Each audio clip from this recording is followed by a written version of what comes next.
Another common question that we get is who's at the birth. So obviously your midwife is at the birth, and we actually also have another licensed midwife that attends the birth as well. That person is an assist. So most people assume it's just your midwife. No, your midwife needs an assistant as well. So we do have another licensed midwife that comes in to assist at the birth. Now the next question is, who is allowed at the birth? Well, anyone's allowed, but we kind of like go into detail of who should be at the birth. What we're really big on is the people that attend your birth should be the people that support your plan. So whether that, if you want your mother to come, that's great, as long as she supports you. If your mother is freaked out by the idea of you having an out-of-hospital birth, she probably shouldn't be there. Sometimes people hire a birth photographer. I'm a fan of it. Love a good birth photographer. We do. So a birth photographer, but obviously, your partner, your spouse.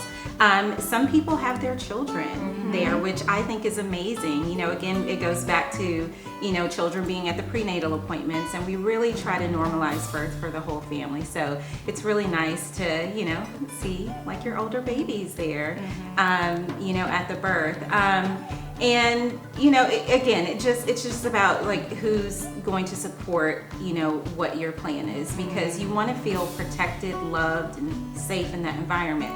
And so someone that doesn't support that could really throw things off. You guys agree? Yeah, absolutely. Yeah. And hire a doula. Doula. Yes. Doula. Former doulas. Yeah, former doula. Please hire a doula. For the love of And God. people often ask, what's the difference between a doula and a midwife? We get the statement all the time of, wait, that's not the same thing? You guys aren't doulas and midwives? Or do doulas deliver babies? Or how does that work? There's definitely a difference. A huge difference. And so that doula is there for, emotional support and will help you in that early phase of labor when you're specifically your partner or spouse is flipping out a little bit because they don't know what's normal and what to expect necessarily, and everything that they've learned in the childbirth education classes just goes out the window. So they're there to encourage and support and give you different tips on what you can do to help labor progress and keep you comfortable.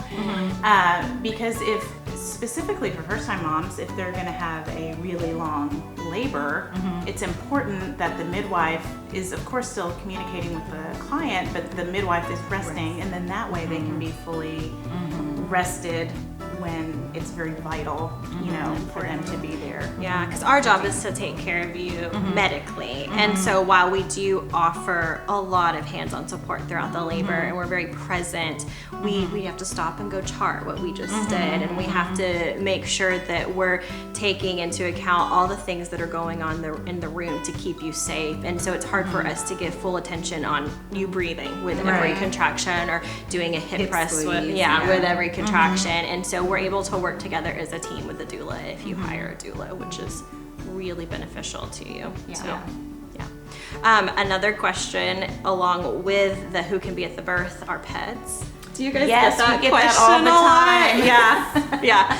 Can the pet? And we love a little doggy doula. So so cute. Yeah. One of my clients asked if she could have her bearded dragon at the birth. Sure. Can we take a photo of that? As long as we can post about it.